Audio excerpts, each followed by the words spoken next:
Hi guys, it's Orlando City UK here, and I'm delighted to say some special guests join me today. It's Luke, Scott, and Ronnie from Red Bull New York UK. Welcome to the show, guys. How we doing? You all right, mate? Yeah, pleasure to have you on. Really looking forward to Saturday's game, of course. Now, it's the first time we've done one of these previews with you guys, so first of all, welcome. Really looking forward to Saturday.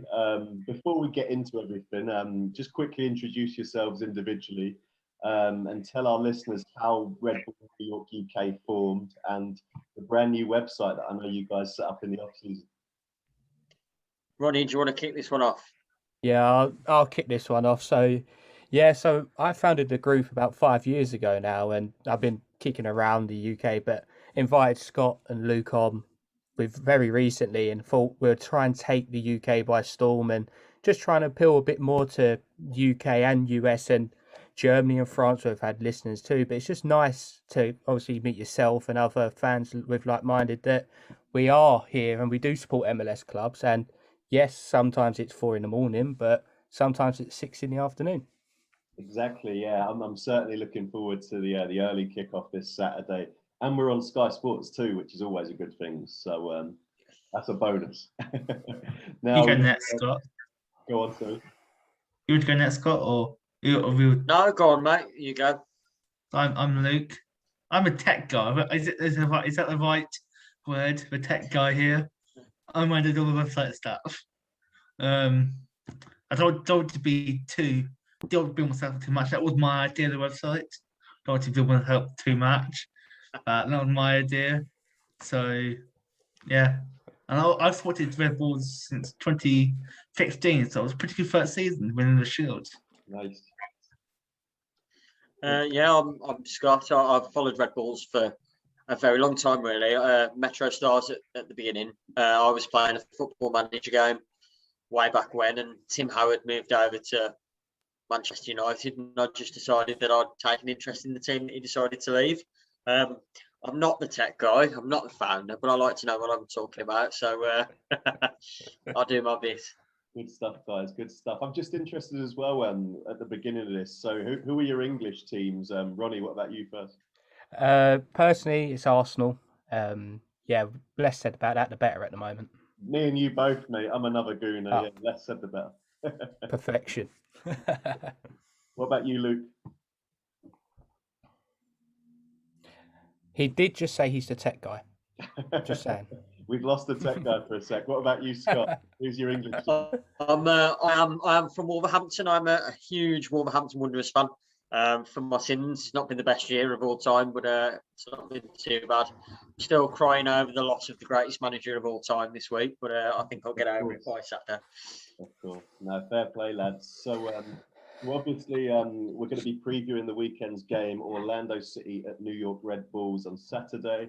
We're also going to reflect on what's happened in the opening weeks of the season. Obviously, game weeks 1 to 6 have all taken place. So, without further ado, let's go into it. Now, I want to start with the fact that Red Bulls have got 2 wins, 0 draws, 4 defeats so far.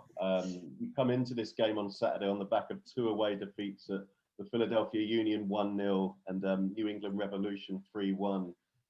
How is the confidence at the moment in general? Yeah, well, I think that both of them 2 defeats are very volatile. That we were obviously last game we was leading 1-0 and our young centre half decided to do 2 petty fouls and get sent off. But it's not all doom and gloom for once at Red Bull Arena. We're actually quite optimistic. Obviously, new managers come in and quite a few young players as well.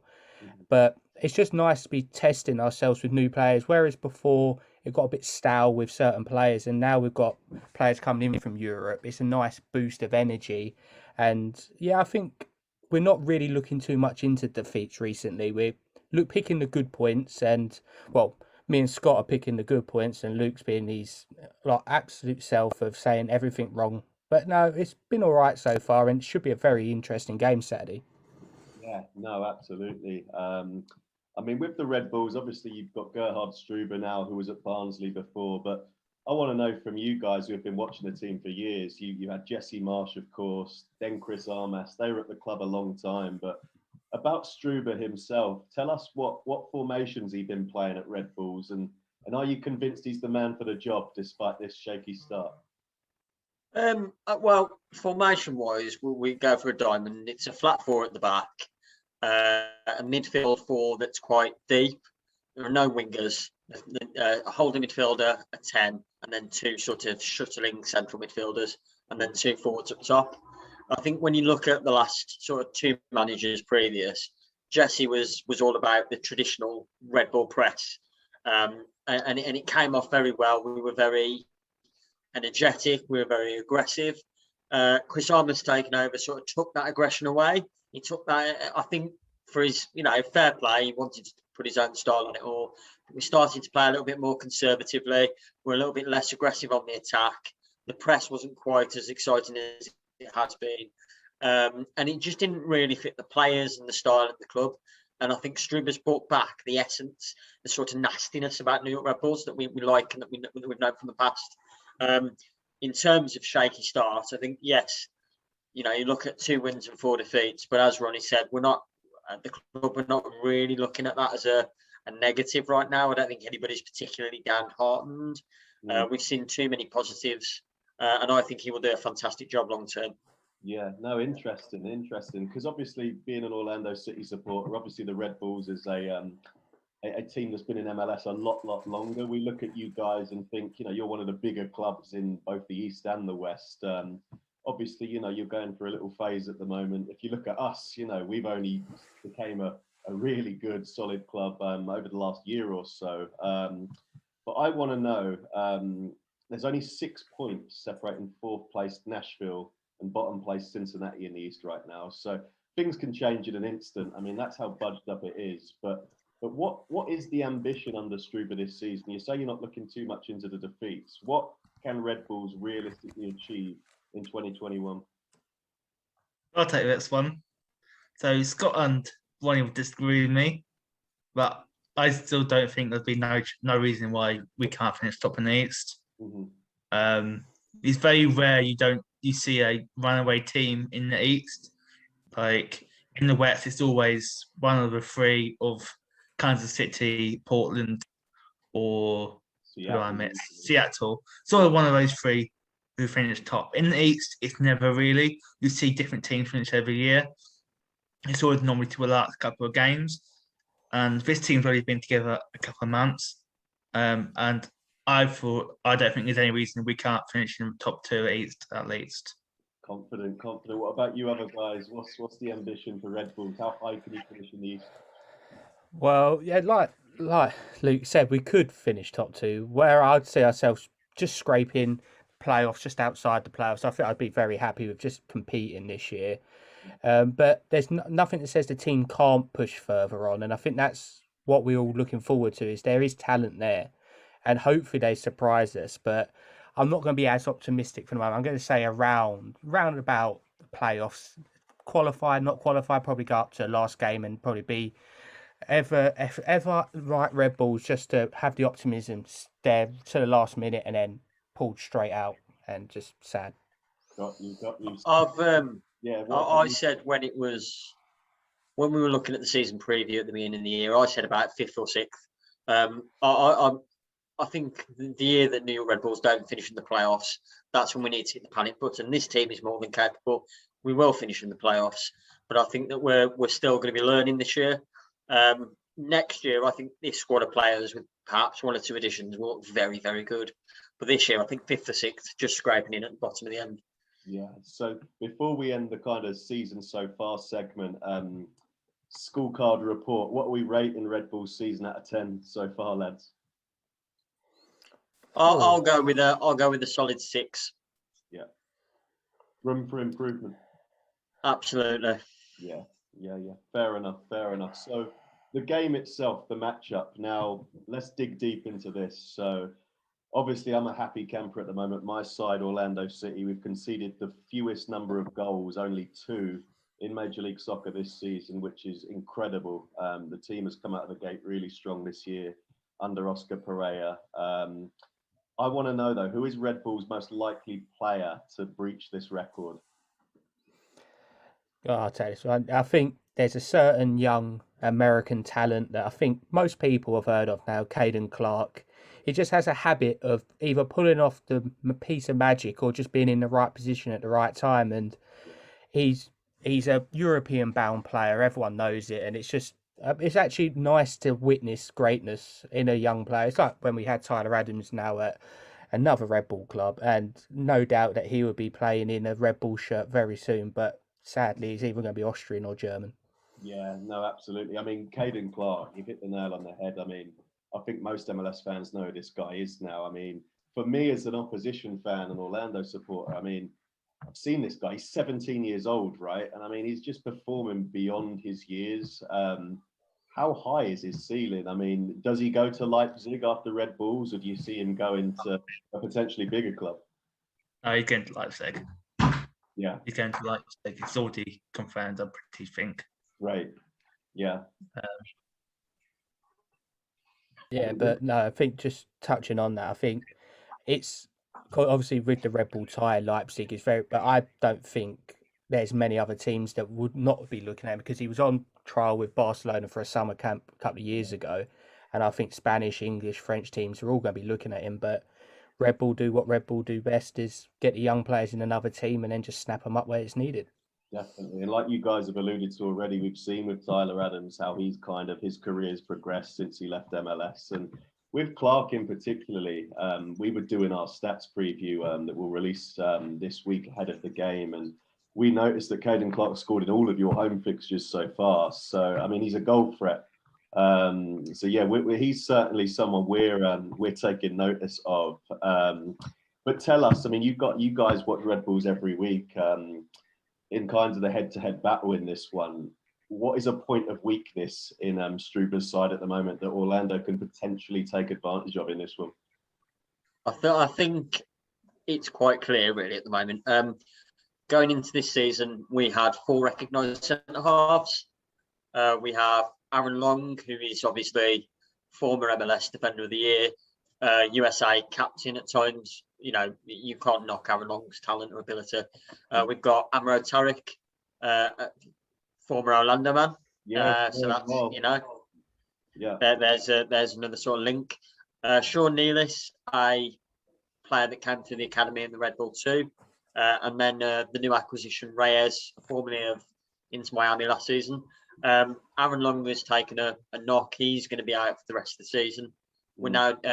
Amro Tariq is out probably for the next couple of weeks. We're down to 2. And then obviously Reyes made some small errors of judgment in the last game and got sent off. So we're sort of down now to 1 recognised centre-half. There will be ways around that. We've got defenders at right back who can sort of slot in. It wouldn't surprise me if I saw Tom Edwards come and move inside, John Tolkien come and play. But I think that's clearly an area of weakness and concern for us at the moment. At centre half, yeah, I did see that about Aaron Long recently, which is gutting. I mean, he's been an MLS stalwart for a while now, and I saw some tweets. I don't know how true this is. That obviously it's such a long-term injury that it's going to affect his cycle getting to the World Cup potentially with the US, which is a big shame. But tell our listeners about Amro Tariq, because he's someone who Orlando City supporters never wanted to see leave. When he was with us. How well has he done since he's been at Red Bull Arena? And will we see him start this game at the weekend? I think he's injured at the moment. I think he's injured. Wow. I think he's injured, if I'm correct, Scott. Yeah, he's got a groin strain at the moment. He was out of the last couple of games. I think he'll miss this one as well. There's not a guarantee on that at the minute. But I think generally, across the past year or so, Tariq's been a really good option. I think we were, especially last year, we were blessed to have, in my opinion, the best centre-half partnership in the division with Aaron Long and Tim Parker. We chose to move Tim Parker onto Houston due to financial issues. We wanted to free up some money to go and make some other acquisitions to improve the squad elsewhere, which we have done in bulk. But when you lose a player like Parker, Tariq is the sort of player that you want to come in. He's not necessarily the best on the ball defender, but he's very, very aggressive. He's always caused a lot of problems. And I really like his he's quite a big mouth on social media. When we beat LA Galaxy, for example, he had a good kick in Zlatan's face with that. I like, he's a proper Red Bull man. I think he's really adjusted well to being part of the club. He's a player that I think will start a lot more as the season goes through. It's interesting you say about social media. I remember he was one of the most active guys when he was on Orlando City's. I think that's Amro Tarek down to a T. But I mean, speaking of Orlando heading into this one, so obviously you guys will know that we've had Daryl Dike over here in England on our shores for Barnsley. Did absolutely incredible in his loan spell. Now, he's away with the US men's national team at the moment, so this game will come too soon for him. But the thinking is that he will get at least some of the summer program before he potentially joins someone again in England. Maybe. It's all kind of hearsay and rumours at the moment. But you say your point of weakness at the moment is in central defence. Alexandre Pato, another guy you guys will know from AC Milan. We was really pleased with his signature in the off-season. Amazed he wasn't a DP signing, considering his name. He's just on a regular MLS contract, which most MLS fans might not know. But our line will probably be led by Tesho Akindele again, who's a guy who, for us, is kind of criminally underrated in MLS.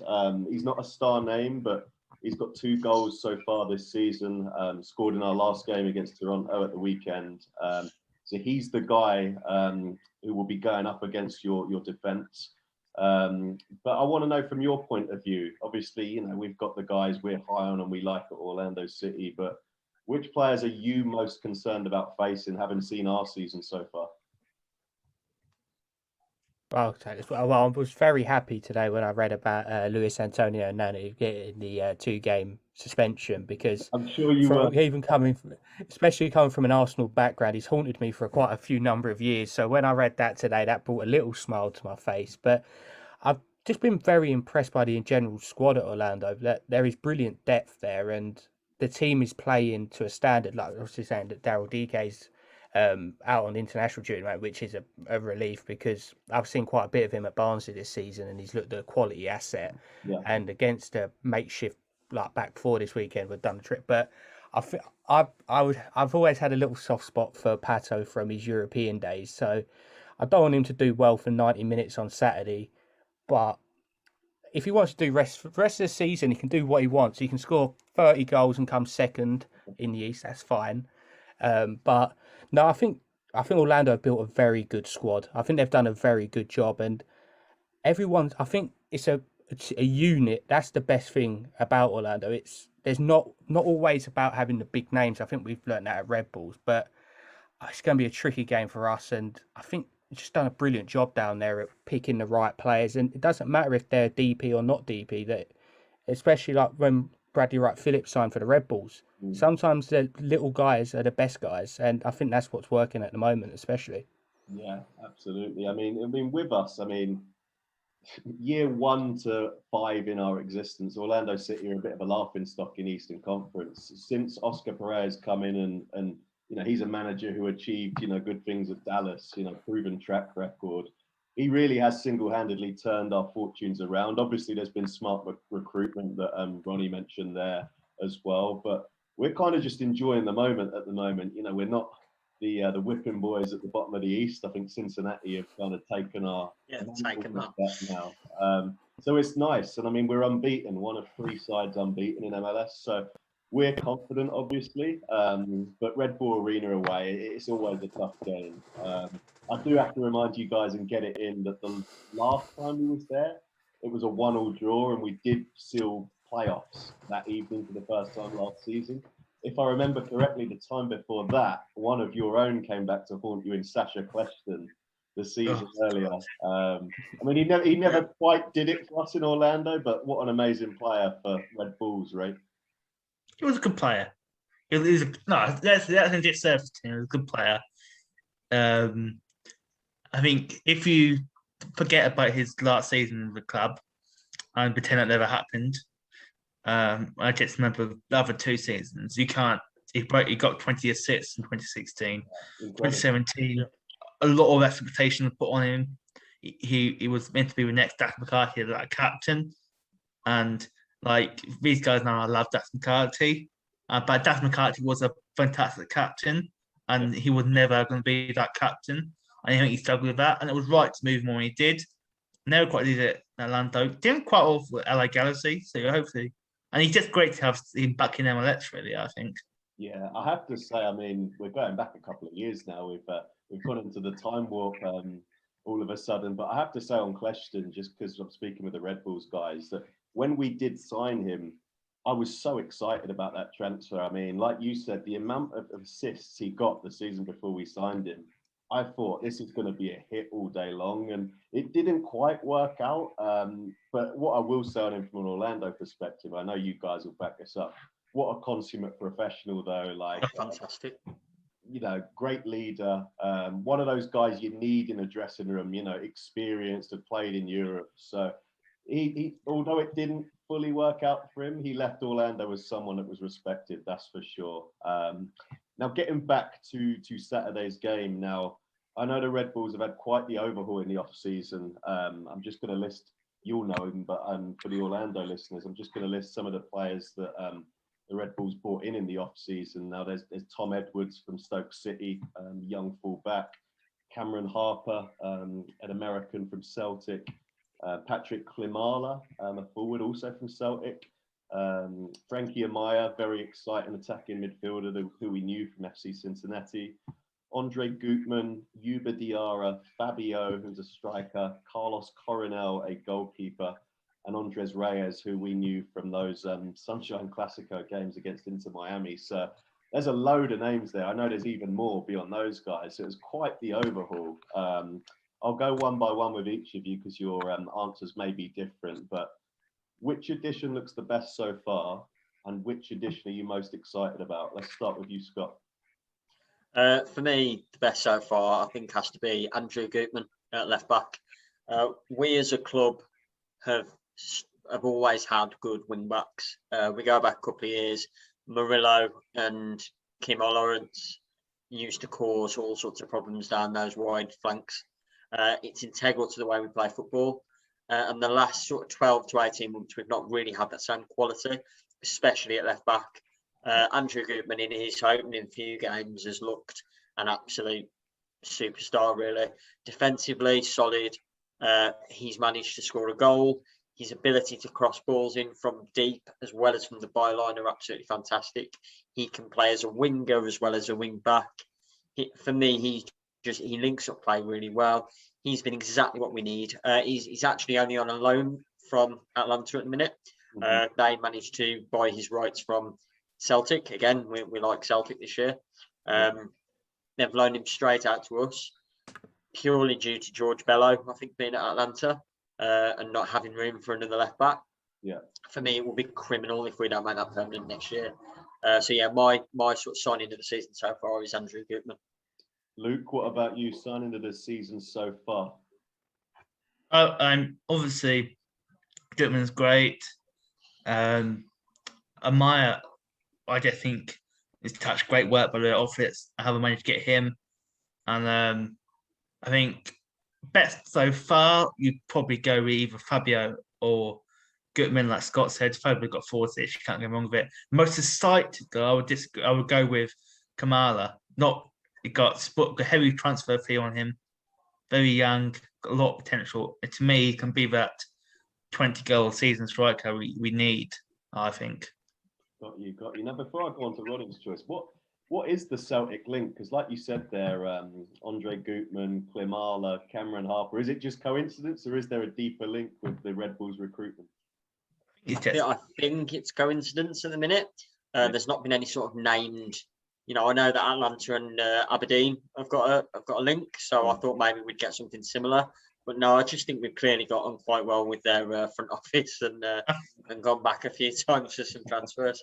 I think also you think with like head of sport is Kevin Farrell, who used to be at Wolves, so you've got that connection with Scotland and Britain. I think that's probably one of the reasons why we're seeing a lot more of these Scottish and English players coming over now. That's probably one of the reasons we see a bit more. It's great for us as English fans. Yeah, exactly, because we know the players, exactly. Ronnie, what about you? Best player so far and one you're most excited about? Yeah, I think obviously Goodman's been sensational, but I really like Fabio up top. He does what not all strikers want to do. He's a hard worker, run and run and run.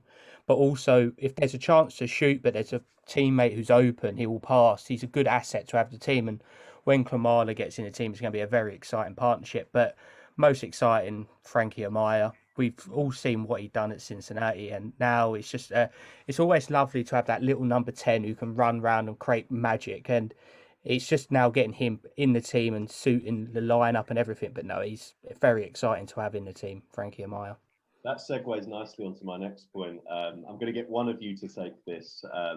But talking to Frankie Amaya, eye-catching signing, definitely a quality player. We've seen him at Orlando firsthand.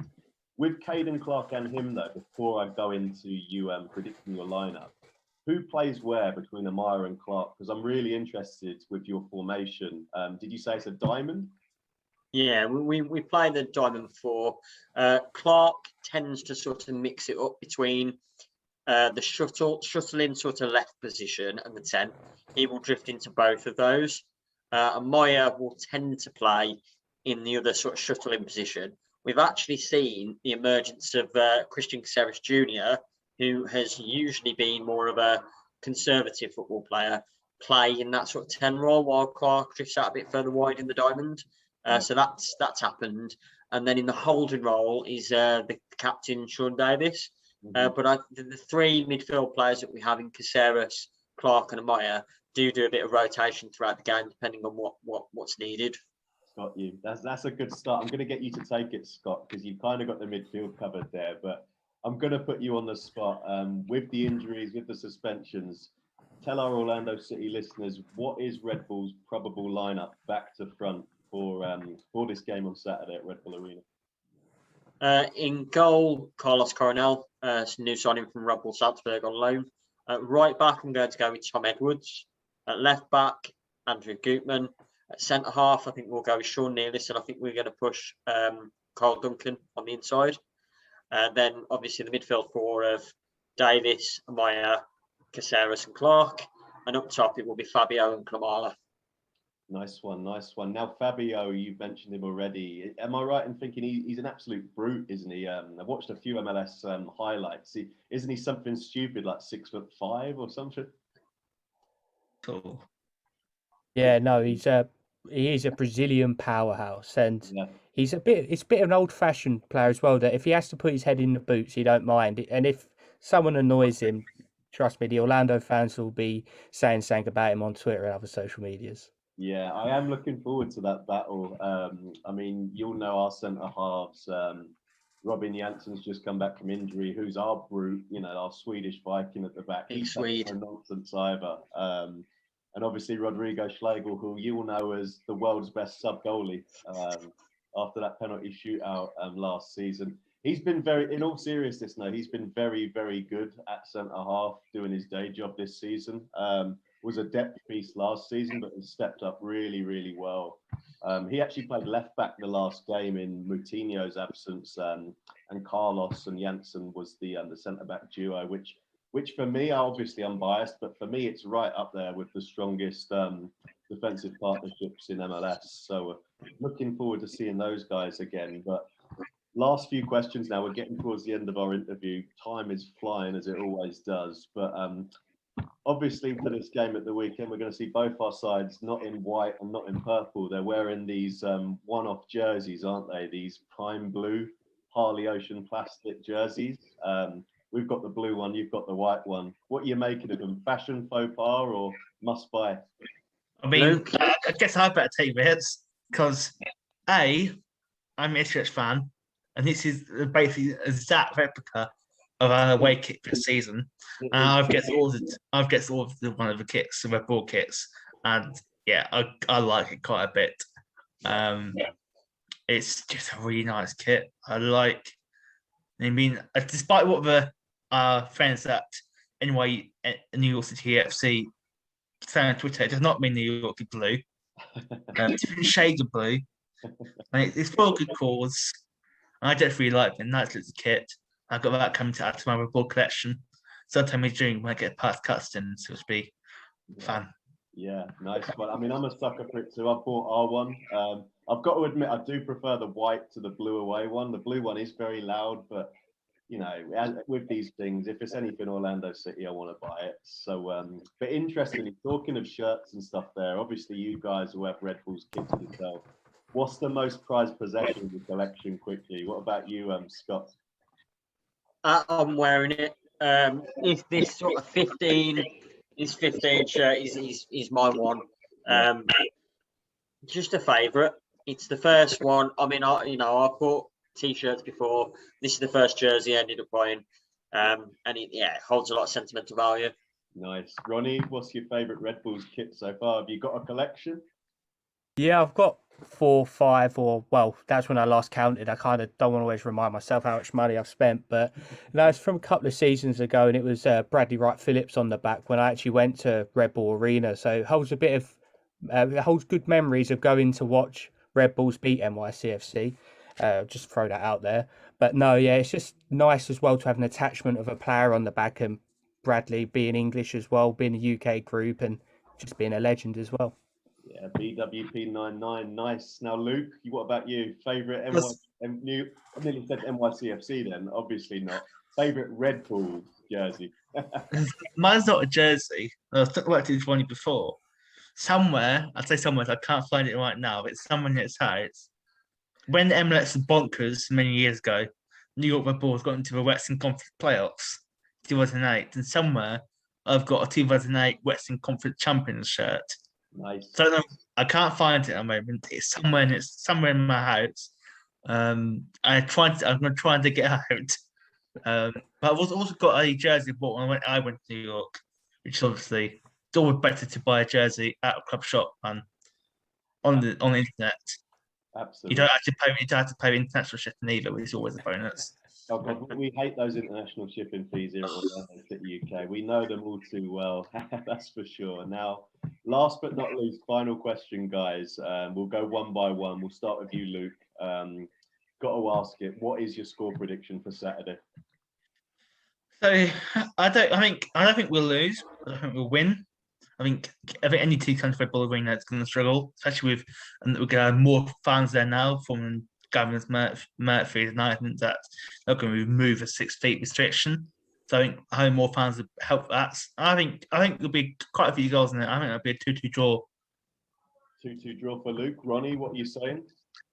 I'm going to be an optimist for a change. Some of these guys will know that previously I've said the defeat, but no, I'm going to go for 2-1 Red Bulls this week. I think it'll be a very tight game, and I think it'll go down to a last minute winner. But I think, like Luke just alluded to, the fans are going to be massive, and Red Bull Arena is known for its fans. So I'm going to say a 2-1, but very close affair. Got you. Last but not least, Scott. With our defensive frailties, I do think we'll concede a few. So I'm going to say we'll concede 2. But I think this is the day that Patrick Klimala gets his first Red Bulls goal and we win 3-2. 3-2. The boys are confident. They're all saying a win. Obviously, for me, I'm confident draw as well. It'll probably likely end up a draw. We'll all be wrong. I'm going to say 2-1 Orlando City. Obviously, we've only conceded 2 goals in 6 games, which is incredible. It will come to an end. We know that, but we're looking very, very strong defensively at the moment. So we're going to be a tough nut to crack. Obviously, with your defensive issues at the moment, we can potentially take advantage of that. Obviously, we're not scoring a lot. We've won our last 2 games 1-0, so we've kind of been, smashing and grabbing. But I think we're going to win 2-1. But we shall see. Now that's almost our time up for today. So I want to say a big thanks to Ronnie, Scott, and Luke for joining us. Tell our listeners quickly where they can find you on the World Wide Web. Okay, so you can find us at RBNYUK.com. Got there eventually.